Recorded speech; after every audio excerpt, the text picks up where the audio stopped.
Some of them are, yeah. Good morning. Let me take a roll call before we get started. Mayor Pro Tem, are you here?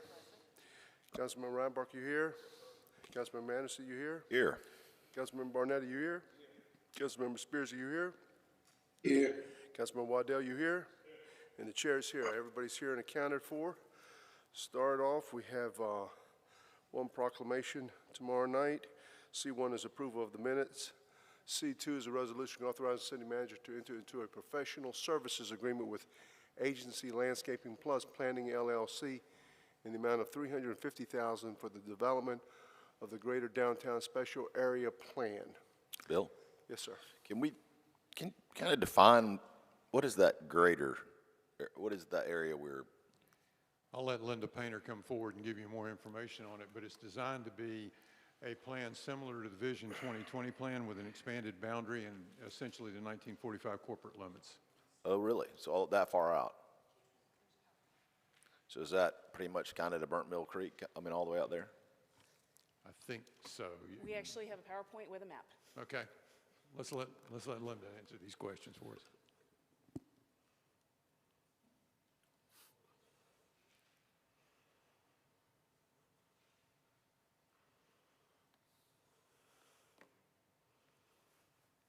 Here we are.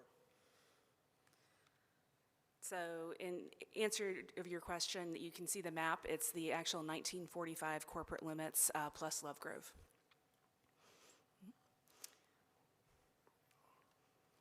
Any other questions?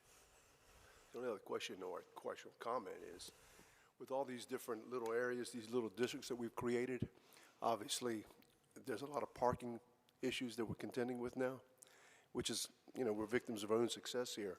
I would hope that in this plan that some of that is going to be addressed, or hopefully all of it will be addressed, because I see that's probably one of the biggest issues that's affecting some of these areas that have matriculated outside of the CVB. Okay. Right. We'll add that to the list of items to be looked at. Thank you. Appreciate it. Okay. Thank you, Linda. Next item is C3, which is resolution authorizing the city manager to enter into an agreement with the Wilmington Urban Area MPO and the Cape Fear Public Transportation Authority for year 2023 through 2024, Section 5303 Planning Grant Funding. C4. Well, Yes, Mayor, I Yes, mean, sir. Go there's ahead. no attachment. I mean, what? Yes, sir. That was brought to our attention this morning. We'll rectify that after this meeting. C4 is a resolution authorizing the city manager to exercise the renewal of the agreement with E-Plus Technology Incorporated of Herndon, Virginia for Fortinet's Network Cybersecurity Firewall Protection Service for 3 years at an annual cost of $70,655. Yes, sir? The invoice looks like it's 54. What, is there a? Richard, will you come forward? Richard Tunstra will address this item for us this morning. Unless I missed a piece of, Good morning. Yes, that's for the purchase of additional licenses, antivirus licenses, and firewall protection. There's some public access points that have been added, so just increased services. so it's 54,000 in more services. It's the 70,000, I think. That Okay, I'll look at the documents again, but I'll.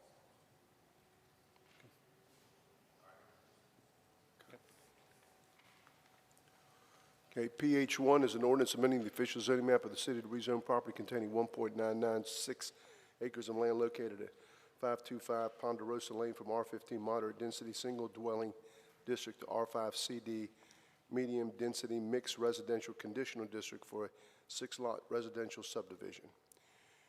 PH2 is an ordinance amending the official zoning map of the city to rezone property containing 0.76 of an acre of land located at 4211 Spirea Drive from R15 moderate density single dwelling district to an R5 CD medium density mixed residential conditional district for a residential development containing a total of 8 units. PH3 is an ordinance amending the official zoning maps of the city to rezone property containing 1.1995 acres of land located at 114 Long Street Drive from R15 moderate density single dwelling district to R5 CD medium density mixed residential conditional district for a residential development containing a total of 12 units. Yes, sir? On PH2 and PH3, I look pretty hard, but is there a number of bedrooms per unit mentioned? Brian?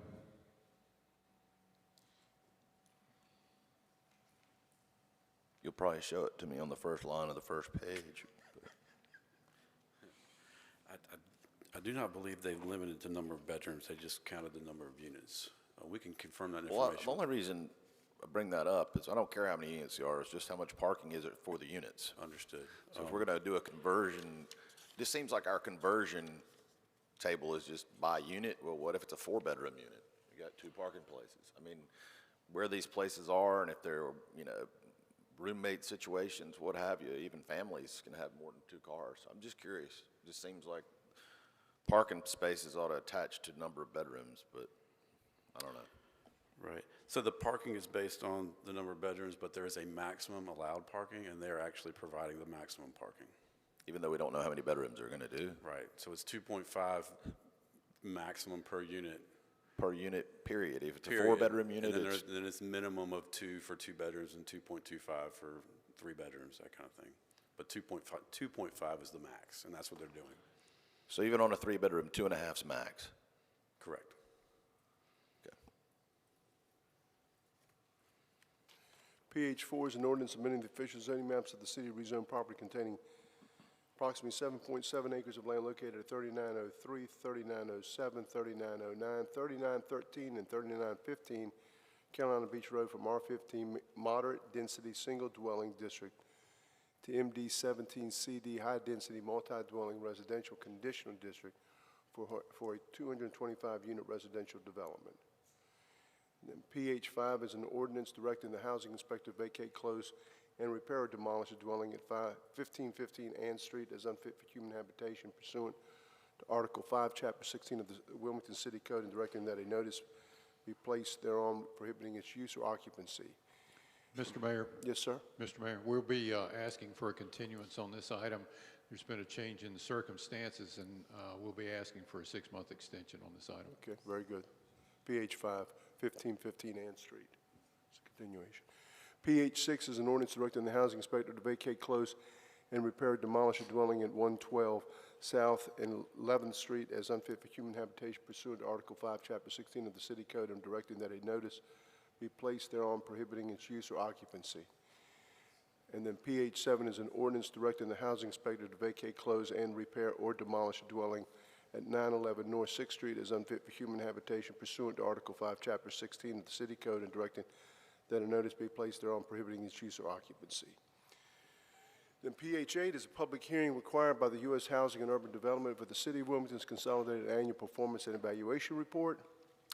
Ordinances. 01 is an ordinance amending the official zoning maps of the city to rezone property containing 23.33 acres of land located at 3818 Carolina Beach Road and 3930 Independence Boulevard from R15 Moderate Density Single Dwelling District to MD 17 CD High Density Multi-Dwelling Residential Conditional District for a 257-unit residential development. This is being heard on second reading.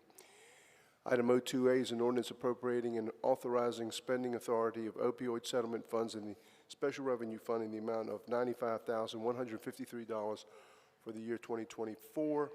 And then 02B is the resolution directing the expenditure of the opioid settlement funds. Mr. Mayor, Yes, sir. there's no attachment on that one either, just, I'm sure you're aware already, but there's no attachment on O2A or B either. Thank you. Resolution R1 is a resolution declaring multiple city-owned properties as surplus. And then R2 is a resolution authorizing the city manager to apply for a 2023 Cape Fear Opportunities and Needs Grant in the amount of $4,500,000. And that concludes this portion of the agenda. Mr. Manager? Mr. Mayor, we have 2 items for you this morning. First of all, I'd like to let Amy Beatty come forward and introduce an item associated with NC Swim.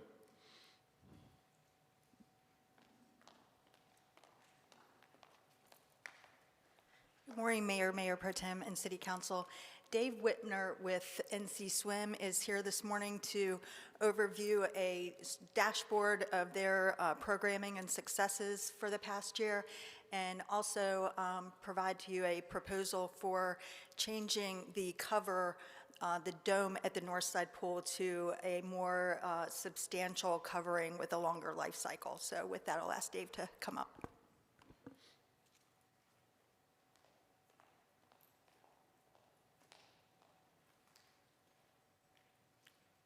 Good morning.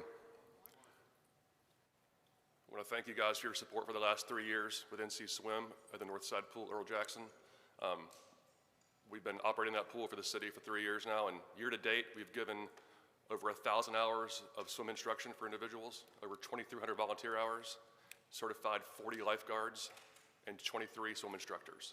It's Red Cross certified. In the last year, we've become the first Red Cross certified flagship program for them in North Carolina. And since then, we've been a best practices model for them with new and existing people. For the last 3 years, when we opened up, we bought an air-enclosed, air-supported dome similar to the YWCA on College Road. And through storms and wear and tear, that ran its life cycle. We were able to get some of the county endowment to replace that for this coming season. And after this winter, which was extremely difficult, we had damage that wouldn't sustain, can't be replaced. So we've opted to try to upgrade it with a more rigid structure, still removable, but it's going to be a beam-supported structure, not air. So if the power goes out or if there's a storm, it'll sustain the weather and allow us to program it more, because this year our numbers are actually fantastic. They're down because we had so much downtime January, February of this year because we had to drop the dome when it got over 30 miles an hour and we couldn't sustain our programming. So we've found and sourced a box beam structure like you see here, which we'd like to put up in mid-November at our expense. And it'll be the same thing. It'll be removed in the summer for the kids to be outside under the sun and then covered back up from November to April. So really no change, just an improvement. So we're just asking for your support to continue with that. I have my support, then I need to get the heck out of here. That's unbelievable. Congratulations. Thank you. Yes, sir. Go ahead, Mr. Barnett. And I was gonna mention as well, I know a number of people that actually have been through your program. Got some members in my church who actually take the exercise class every Tuesday and Thursday and stuff.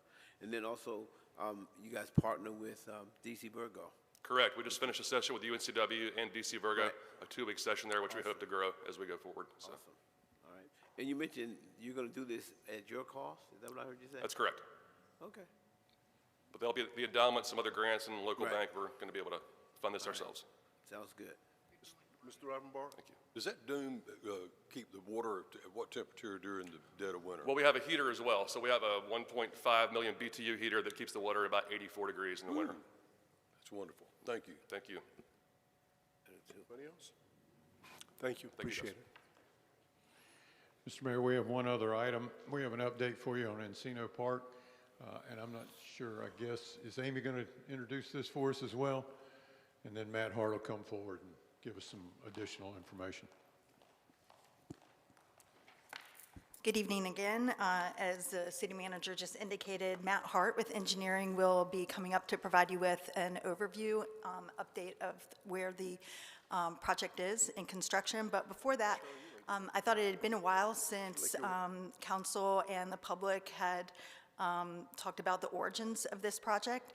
It is a Parks Bond project, and staff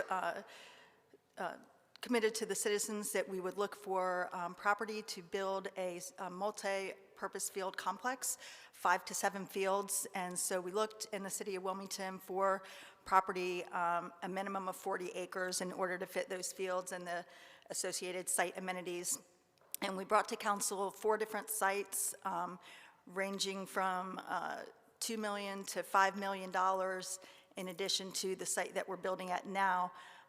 All sites had challenges in terms of environmental conditions or site configuration. At the end of the day, the city decided to accept a proposal from the Hammerheads for them to donate to the city for free 64 acres of property of the Cape Fear Soccerplex, which is a Brownsfield site. The Hammerheads have been a proven partner with the city, providing outreach programs at the city's MLK Center and Davis Center parks, as well as providing leagues to youth in the area, the majority of which are City of Wilmington residents, or their parents are. They currently operate leagues for over 3,500 kids in the area. Additionally, prior to construction, the Hammerheads were hosting 2 tournaments annually at this site, hosting 470 teams altogether. And they would like to do more. They were limited on the number of tournaments that they could get really need 10 or more to get some of the sanctioned tournaments. And so with this project, we'll be able to do that and increase even more the tourism that the site is seeing. And I'll go over a timeline before Matt comes up. As you can see, in November of 19, the scope identification began. Preliminary engineering and site investigation began or took place July through September of 2020, and design initiated after that and was completed in April 2020. And the bid was in the second quarter of 2022. And a last update was provided to council in August of 2022, and construction started this past January, and they're currently at 40% construction completion. And with that, I'll ask Matt to come up.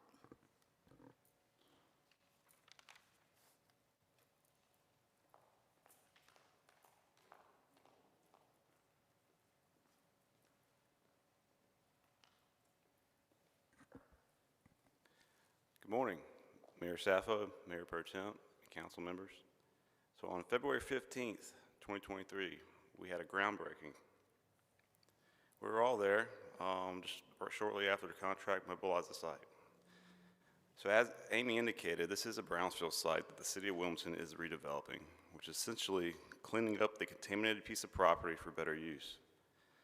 We all have experience with this type of redevelopment from past projects that the city has implemented. It always comes with challenging tasks that we overcome and are successful. This project's goal is to ultimately provide a safe, functional sports complex that benefits the community. And I would like to speak for engineering and community services and say we are proud to be part of this project.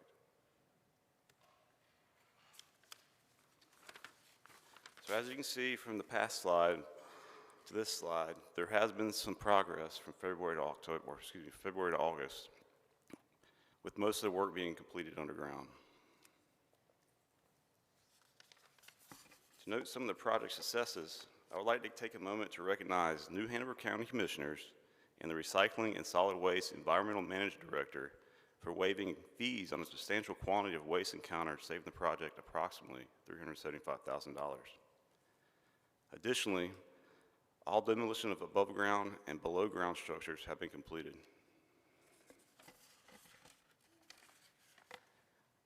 Currently, we have approximately 5,000 linear feet of underground piping for methane gas vent system installed and approximately 4,000 linear foot of 4-inch domestic and 5-inch water lines.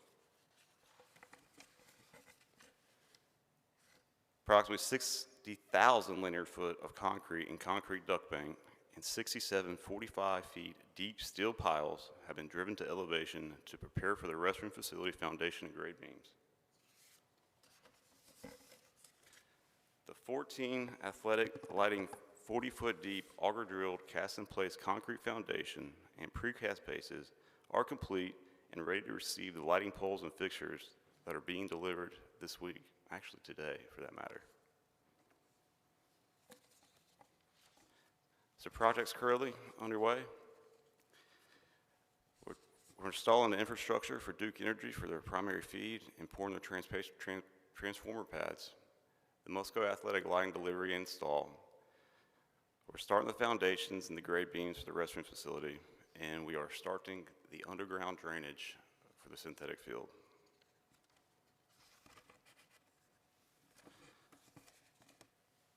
So as stated earlier, redeveloping the Flemington landfill is a vital community investment, but it doesn't come with its unexpected challenges.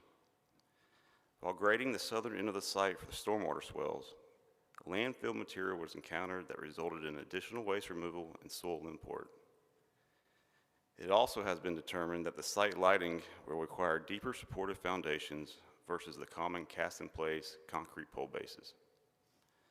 Additionally, the current on-site well used for irrigation is at its end of life, and another well is needed for the demand of the additional irrigation.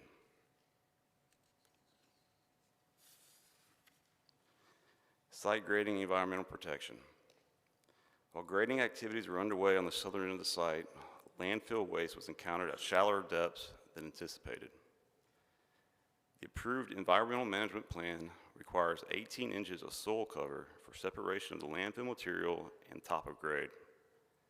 The project team completed an investigation to determine the site impact and are currently coordinating with NCDEQ in evaluating our options for resolution. Currently, the team is evaluating two options. Keep the current grading plan, remove and haul unexpected waste, and import additional soil to maintain the required soil cover. Option 2, revise the grading plan that will only require imported soil that will meet the required soil cover without changing elevations of other site elements.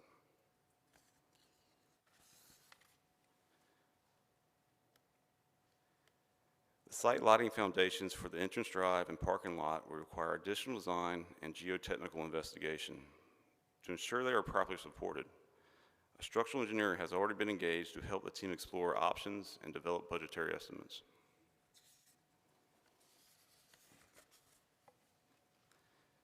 Now to landscaping. Concerns were raised by the project team on the health of the existing well and its availability to meet the demands of the additional irrigation for the southern fields. A consultant was requested to perform a well feasibility study, which resulted in the need of a redundant well for the additional irrigation. Another concern was raised about the maintenance and survivor weight of the proposed landscaping that is not going to receive permanent irrigation. To maintain quality, the opportunity has been identified to evaluate the current landscaping plan to add resiliency, longevity, and reduce maintenance burden by the following. We want to reduce the amount of Bermuda sod in the outlying areas and replace it with hardy native plantings approved by the remedial action plan. Also provide temporary irrigation during the establishment period in specific areas and reducing the amount of permanent irrigation in landscape beds around the site. Looking at our current schedule, the contractor mobilized January 12th, 2023. We were approximately 40% complete as of August 24th of this year. Our original estimated completion date was April 6th, 2024. We are now expecting the completion date of August 17th, 2024. Additional project costs are still being evaluated, but we have an estimated amount of approximately $3 million. Currently, we have these costs covered through a combination of current project contingency, interest earnings, remaining funds from other project bond projects, and other CIP funding and debt capacity.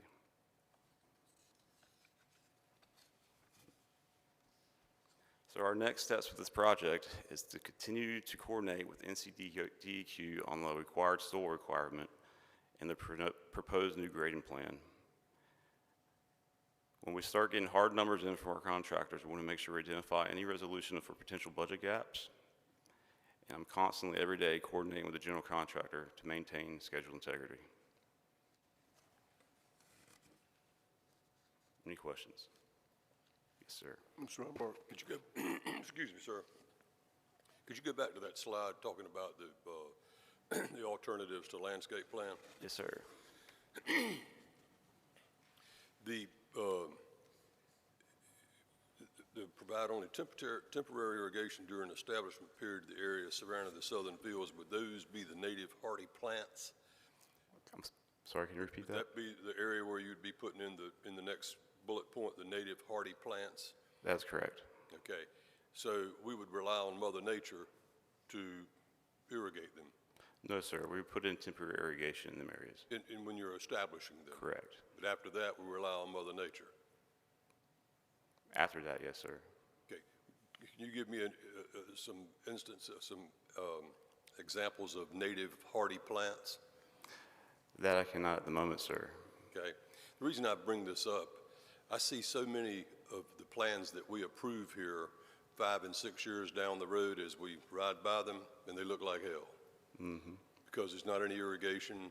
People tend to forget about that part of their condition when we approve stuff, that they have to put in these buffers, they have to plant in the islands, and they have to take care of them, and they don't. And I've been to too many of these soccer complexes in 3 states, and they're a real show place. And I would not want to see us put plants out there, and I know we have city staff to work on them, and I don't know how that budget works. But I would be a whole lot more likely to like native grasses than I would plants. That makes sense, yes, sir. Because they're drought resistant and they're pretty and they cover a lot. So I just, you know, we're spending a lot of money over there and there's a lot of people got their hooves riding on this soccer complex. It's an economic engine as well as a way to entertain our kids and train them and what have you. So I just wanted to bring that up. I'm going to be watching that. Yeah, and just to be clear, the outlying areas is basically the perimeter outside the playing fields down the south side of the site. That was supposed to be sod. It's a pretty substantial area that you can't get to provide maintenance. What we were looking at was making sure we do apply some plantings or grasses that are aesthetic. And I'm working with our parks team as well as our landscape contractor to come up with an alternate viable plan. Well, we certainly want what's interior in the islands and what have you to stand tall. And that will stay the same, sir. Thank you, sir. Yep. Okay, so the interior does have the permanent, Correct. everything that we would want to look nice does have permanent Especially around the irrigation. synthetic field, yes, ma'am. And around the restroom facilities, we still provide permanent drip systems. But some of the parking lot islands, we would just do temporary irrigation and rely on the maintenance crews to make sure that you irrigate them as necessary. What's temporary irrigation? I mean, just somebody going out there with a hose and watering it every once in a while, or? That or drip systems that can be removed, soaker hoses, we'll probably add a hard hydrant so it'd be easy to fill up a gator with a water truck or water tank, and so they can go out and water at a frequency that's possible. And it's that much more costly to make that permanent rather than temporary, at least in the parking area where people arrive, and it's a first impression. It's on the magnitude of a couple $100,000 from the budgetary quotes that I've seen. Yeah. I don't know. I think we ought to rethink that. That's where we're going to have people coming from all over, regionally, just other states, and that's the first thing they see, you know, is trying to get in there and park.